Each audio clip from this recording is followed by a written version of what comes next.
우리 이제 하나님 말씀 보도록 하겠습니다. 함께 보실 말씀은 룻기 3장입니다. 룻기 3장 5절부터 11절입니다. 룻기서 3장 5절부터 11절까지의 말씀입니다. 성경을 펴시는 모습이 참 아름답습니다. 네, 성경 펴시고요. 네, 시간 드릴게요. 사사기 룻기입니다. 사사기 룻기예요. 자, 우리 다 찾으셨으면 우리 한 절씩 교독하도록 하겠습니다. 저부터 읽도록 하겠습니다. 룻이 시어머니에게 이르되 어머니의 말씀대로 내가 다 행하리이다 하니라. 그가 타작마당으로 내려가서 시어머니의 명령대로 다 하니라. 보아스가 먹고 마시고 마음이 즐거워 가서 곡식 단 더미의 끝에 눕는지라. 룻이 가만히 가서 그의 발치 이불을 들고 거기 누웠더라. 밤중에 그가 놀라 몸을 돌이켜 본즉 한 여인이 자기 발치에 누워 있는지라. 이르되 내가 누구냐 하니 대답하되 나는 당신의 여종 룻이오니 당신의 옷자락을 펴 당신의 여정을 덮으소서. 이는 당신이 기업을 물을 자가 됨이니이다 하니 그가 이르되 내 딸아 여호와께서 내게 복 주시기를 원하노라. 내가 가난하건 부하건 젊은 자를 따르지 아니하였으니 내가 베푼 인애가 처음보다 나중이. 같이 읽도록 하겠습니다. 그리고 이제 내 딸아 두려워하지 말라. 내가 내 말대로 내게 다 행하리라. 내가 현숙한 여자인 줄을 나의 성읍 백성이 다 아느니라. 아멘, 아멘.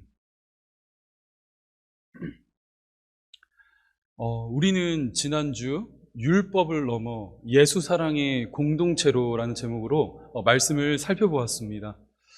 내용을 잠시 정리하자면 이제 식사 때가 이르자 함께 일을 하고 있던 그 공동체의 사람들이 자리를 떠나 한 곳에 모여 이렇게 정겹게 식사 교제를 하고 있을 때 룻은 어떠한 상황에 놓여져 있었죠? 나홀로 덩그러니 밭에 놓여져 있었습니다. 그럴 수밖에 없던 것은 룻에게는 모압 여인이라는 그 신분의 장벽이 존재하고 있었기 때문이에요. 하지만 보아스는 그런 룻을 모른 척 지나치지 않은 채 다음과 같은 사랑의 환대를 보내게 되지 않았습니까? 이리로 오십시오. 우리 같이 식사합시다. 당시 그 시대 속에서 누군가에게 식사 교제를 권한다는 것, 식사 자리로 초대한다는 것은 단순히 음식을 먹고 마시고 나누자 이러한 뜻이 아니라 나는 앞으로 당신과 평생에 걸쳐 함께 교제를 할 것입니다 라는 이 사실을 확인시켜주는 가장 확실한 약속의 증표였습니다. 분명 이들 사이에는 참 많은 다른 점이 존재하고 있었죠. 피부색도 다르고 문화도 다르고 출신 지역도 다르지만 이 보아스는요, 겉으로 드러나는 어느 누군가의 조건, 자격, 그 차이점을 보고 받아들이고 내치는 것을 선택하는 것이 아니라 율법의 담벼락을 허물고 오직 예수 사랑에 근거하여 그 모압 여인 룻을 자신의 공동체 안으로, 신앙 공동체 안으로 힘껏 끌어당길 것을 결단하고 있었습니다. 그리고 이제 오늘 저와 여러분들이 함께 살펴보실 말씀은 이제 드디어 기다리고 기다렸던 룻과 보아스와의 본격적인 사랑이 싹트는 장면을 우리가 마주하게 되는데, 이제 오늘 본문은 시어머니 나오미가 룻에게 무엇인가를 지시하는 장면으로 말씀이 출발하고 있어요. 우리 한번 말씀 확인해 볼까요? 본문 5절과 6절입니다. 본문 5절과 6절 제가 읽겠습니다. 룻이 시어머니에게 이르되 어머니의 말씀대로 내가 다 행하리이다 하니라.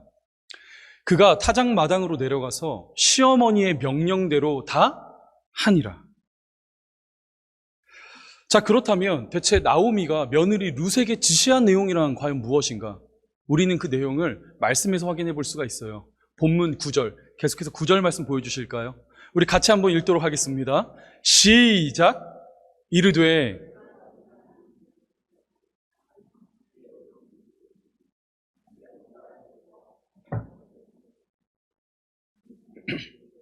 자가 되미니이다 하니. 자, 지금 말씀이 어떻게 기록되고 있습니까? 당신의 옷자락을 펴 여종인 나를 덮으소서, 이렇게 말씀이 기록되고 있죠. 쉽게 말하자면 당신 나와 결혼합시다, 이렇게 룻이 보아스에게 청혼을 하고 있는 장면을 우리는 살펴볼 수가 있습니다. 사실 요즘이야 이제 여성이 남성에게 먼저 프로포즈를 하고 청혼을 하는 것이 크게 대수롭지 않은 시대를 우리가 살아가고 있어요. 뭐 저의 경우만 해도 그렇습니다. 총각 시절 제 와이프가 하도 이제 제가 눈치를 좀 보고 있어요. 네, 만나자고 따라다니고 뭐 결혼하자 이래서 제가 이제 품절남에 이렇게 대열에 가담하게 되었는데 당시 고대 시대는 그렇지 않았습니다. 이것은 한 사회의 질서와 전통이라고 할 수 있어요. 만약 여성이 먼저 남성에게 결혼합시다 이렇게 프로포즈하는 것은 그 시대의 이념을 뛰어넘는 굉장히 잘못된 행위로 비춰지는 시대였다는 것입니다. 게다가 이 두 사람 사이에는 큰 갭이 놓여져 있었잖아요.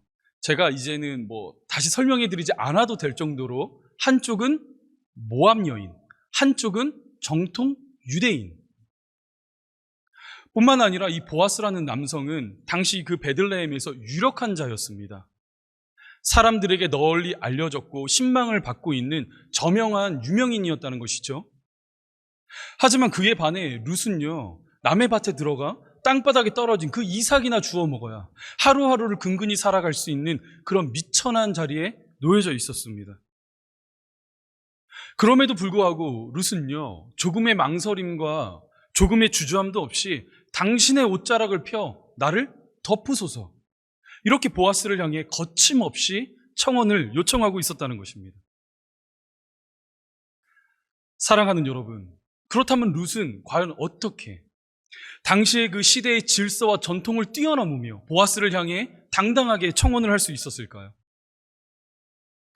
우리는 그 질문에 대한 해답을 역시나 오늘 본문 말씀 속에서 확인할 수가 있는데, 본문 9절을 다시 한 번만 보여주시겠습니까?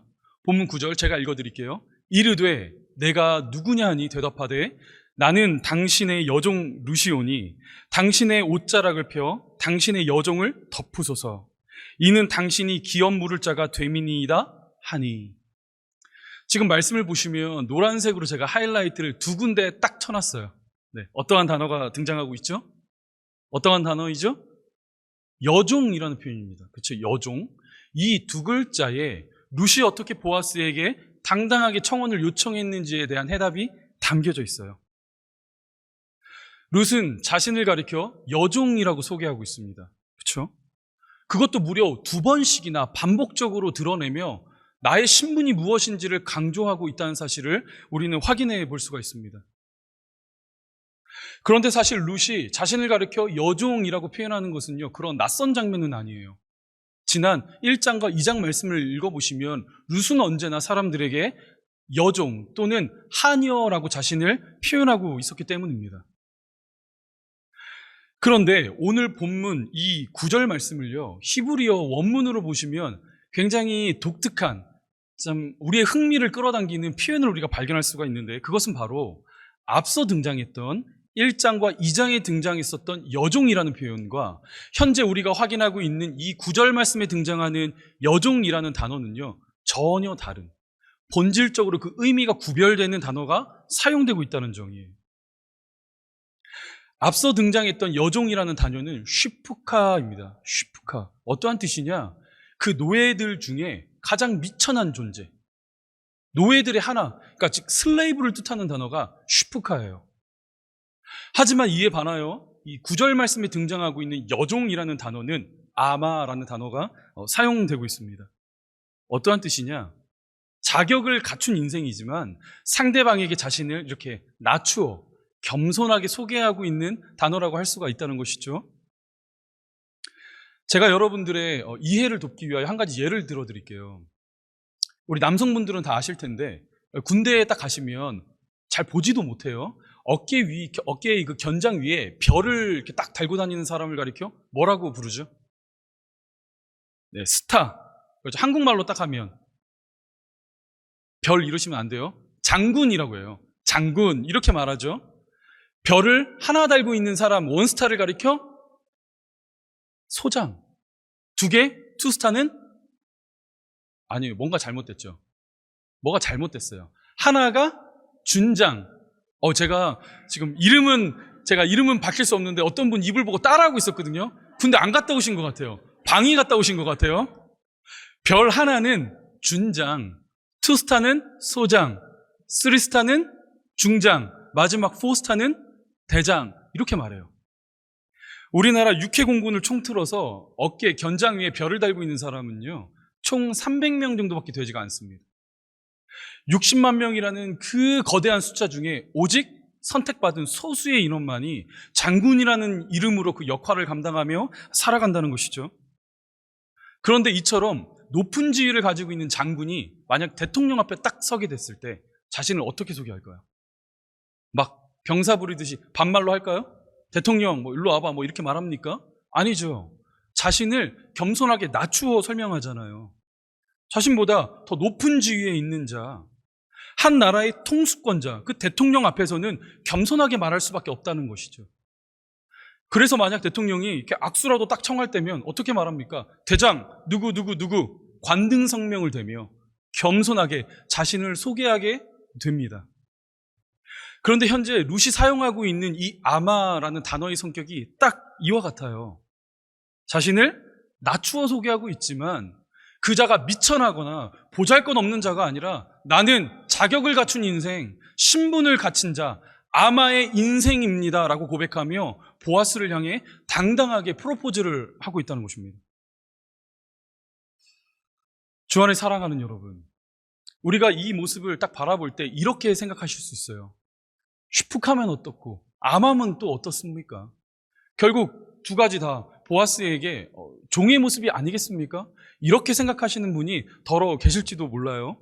하지만 이 룻의 고백은요, 이 시대를 살아가는 성도들에게 있어 그 신앙생활에 있어서 굉장히 중요한 기준점을 제시하고 있는 말씀입니다. 여러분 한번 생각해 보십시오. 룻이 모압 땅을 떠나 이 베들레헴 유대 사회로 들어올 때 그녀의 신앙은요, 완전하지가 않았어요. 분명한 신앙을 갖고 있지 않았습니다. 내가 누구인지, 하나님께로부터 어떠한 존재인지를 아는 클리어한 신앙은 아니었다는 거예요.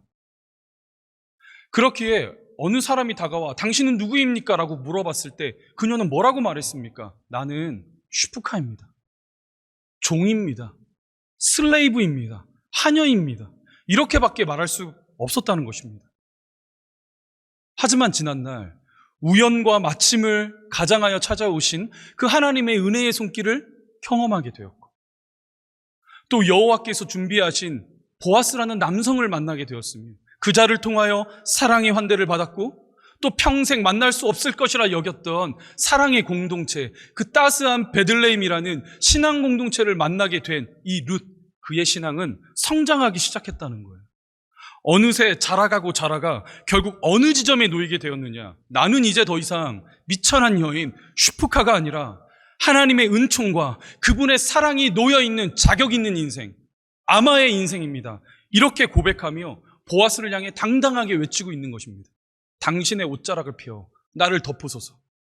나와 결혼합시다. 주 안에 사랑하는 여러분, 그렇다면 현재 여러분들의 신앙은 지난 과거와 비교했을 때 어떠한 변화가 일어나고 있습니까? 어제보다 오늘, 지난 과거보다 현재 어떠한 신앙의 진보와 발전이 여러분들의 마음속에 자리하고 있으세요?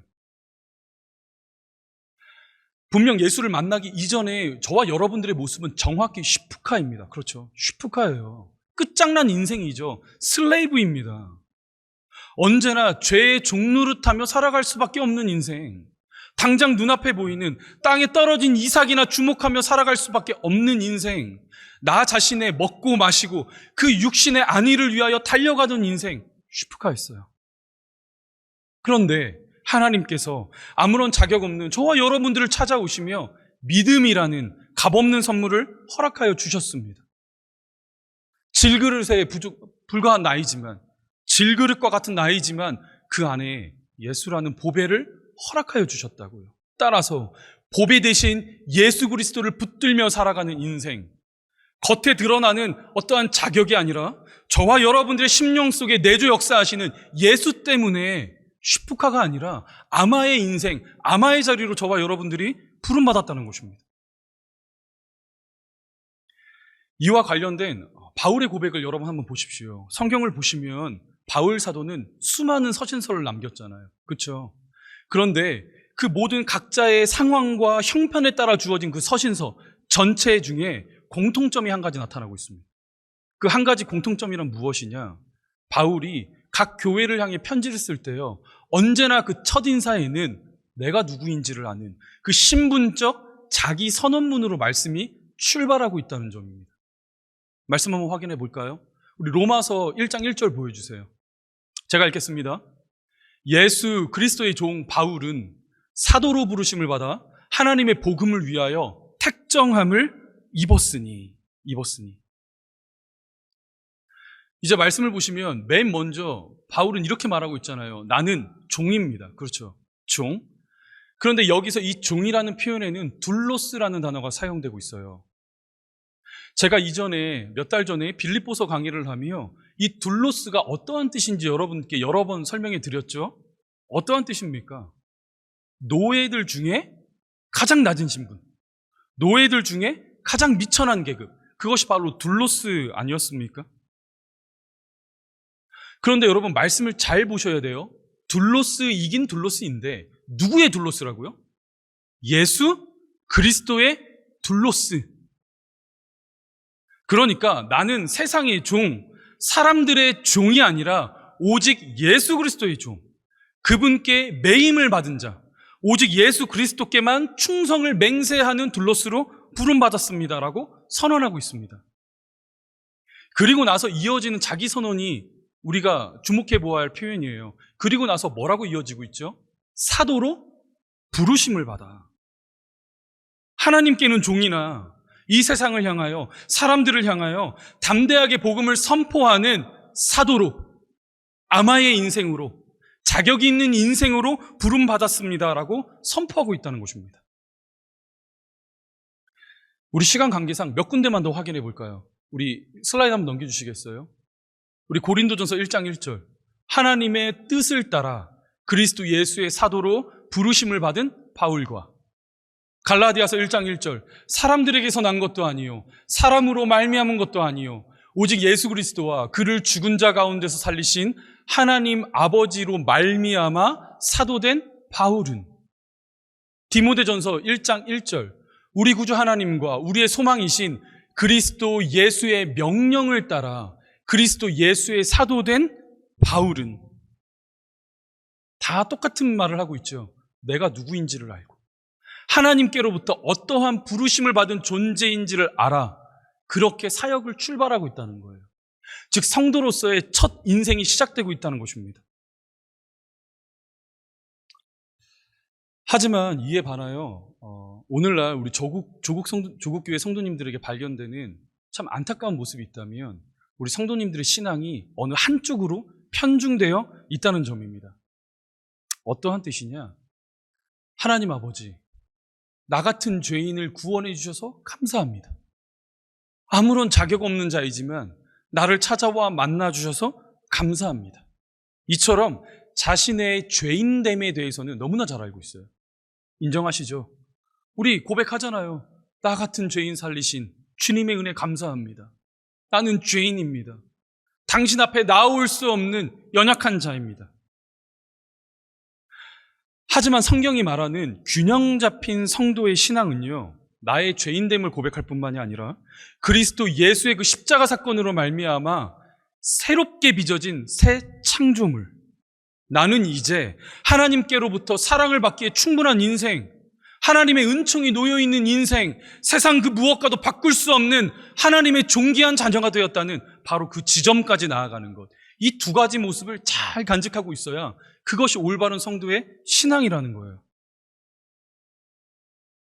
그리하여 요한복음 8장의 말씀을 한번 보십시오. 8장 31절부터 32절입니다.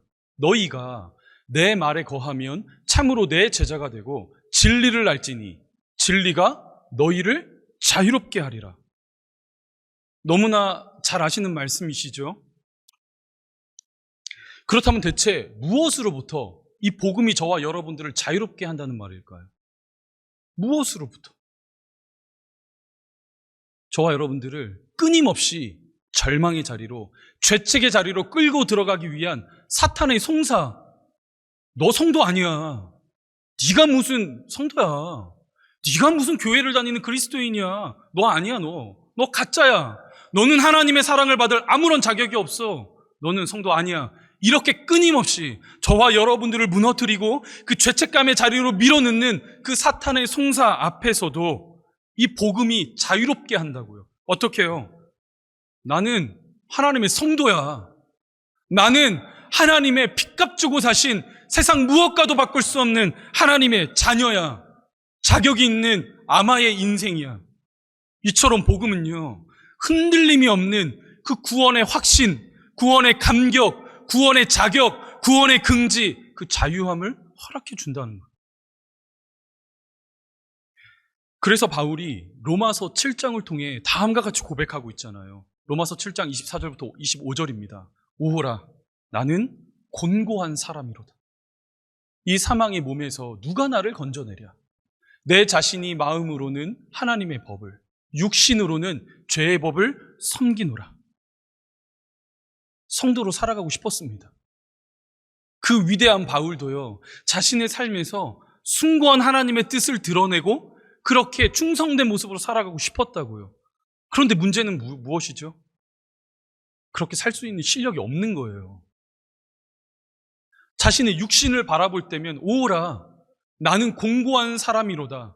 언제나 실망과 좌절과 죄책감의 자리에 빠질 수밖에 없는 것, 그것이 저와 여러분 죄인의 한계라고 한다면 바울은요, 그 자리를 딛고 일어나 한 절을 건너간 우리 로마서 8장에서 뭐라고 고백하는지 한번 말씀 보세요. 이제 그리스도 예수 안에 있는 자에게는 결코 정죄함이 없나니 이는 그리스도 예수 안에 있는 생명의 성령의 법이 죄와 사망의 법에서 너를 해방하였음이니라. 따라서 성도의 인생이란 죄에서 나를 구원하신 그분의 죄사함의 은혜에 감격하고 감사할 뿐만이 아니라 여기서 한 걸음 더 나아가 신앙의 연수가 쌓이면 쌓일수록 우리 좋은 주님과 교제하는 그 깊이가 깊어지면 깊어질수록 나는 세상 그 무엇도 끊을 수 없는 하나님의 존귀한 자녀 되었습니다. 세상이 나를 뭐라고 말하든지 사탄이 나를 끊임없이 송사하며 그 죄책감의 자리로 끌고 들어간다 하더라도 아닙니다. 나는 존귀한 하나님의 자녀입니다. 자격이 있는 아마의 인생입니다. 여기까지 저와 여러분들이 고백할 수 있는 성장과 성숙이 올 2024년에 필요하다는 이야기예요. 우리 이 지점의 말씀을 오늘 본문 말씀에서 확인해 볼까요? 10절입니다. 우리 같이 한번 읽어볼까요? 시작. 그가 이르되 내 딸아 여호와께서 내게 복 주시기를 원하노라. 내가 가난하건 부하건 젊은 자를 따르지 아니하였으니 내가 베푼 인애가 처음보다 나중이 더하도다. 성도의 신앙은 무엇이라고요? 처음보다 나중이 더하도다. 주 안에 사랑하는 여러분, 이제 2024년 새해가 밝았습니다. 올해 저희 교회 표어가 혹시 무엇인지 아는 분 계세요? 혹시 작년의 표어가 뭔지 아시는 분 계세요? 작년 2023년 Grow up into Christ. 올해 표현도 마찬가지입니다.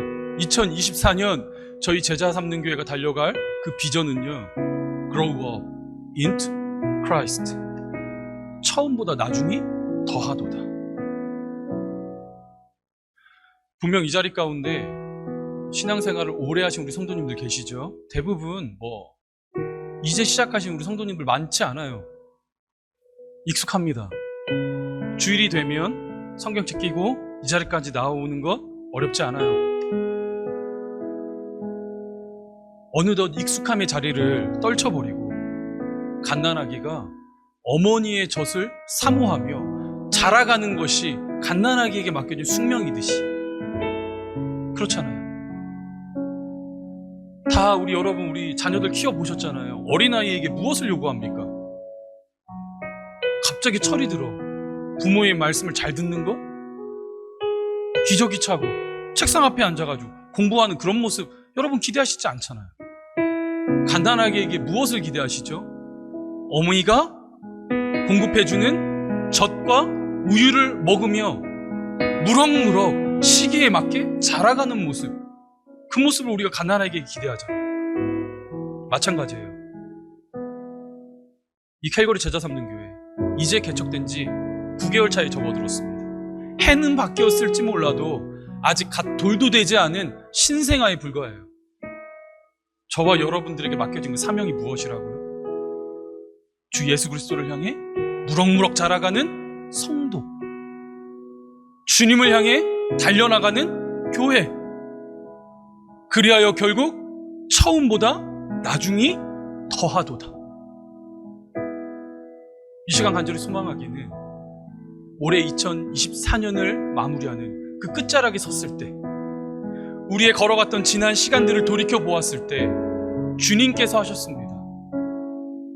그 시절보다 오늘 나는 주님의 성품을 더 닮아갑니다. 처음보다 나중이 더 창대합니다. 이렇게 고백되어지는 우리 모든 성도들의 그 신앙이 될 수 있기를 주님의 이름으로 간절히 축복합니다. 아멘. 우리 이 시간 함께 기도하도록 하겠습니다. 살아계신 하나님, 우리 캘거리 제자 삼는 교회를 태동케 하시고 함께 모여 우리 주님의 이름을 예배하는 그런 예배 공동체 되게 하심에 주님 감사합니다. 하나님, 이 시간 기도하옵기는 처음보다 나중이 더한 우리 공동체 되게 하여 주옵소서. 나에게 익숙함을 안기는 그 자리 가운데 머물러 있기를 만족해야 하지 않고 조금이라도 보좌에 계신 교회의 머리 되신 주님을 향해 자라가고 자라가는 그런 모든 권속들 되기를 소망합니다. 하나님, 우리 다음 세대를 축복하여 주옵소서. 어린 꿈나무들 예수의 꿈과 비전을 먹으며 자라가게 하시고, 우리 청년들 이 세상의 기류와 문화를 넉넉히 이겨내는 예배자들 되게 하시며, 우리 장년들 오늘 하루도 불러주신 그 예배의 현장에서 손과 발을 부지런히 사용하며 하나님을 예배하다가 우리 공동체가 모인 주일날 우리 다음 세대들을 가슴으로 힘껏 끌어안으며 믿음의 세대들로 성장하는데 우리를 사용하여 주옵소서. 더 아름다운, 더 진실된, 더 사랑이 가득한 서로를 가슴으로 힘껏 끌어안는 그런 공동체 삼아주실 것을 기대하옵고, 이 모든 말씀 살아계신 예수님의 이름으로 기도하옵나이다. 아멘.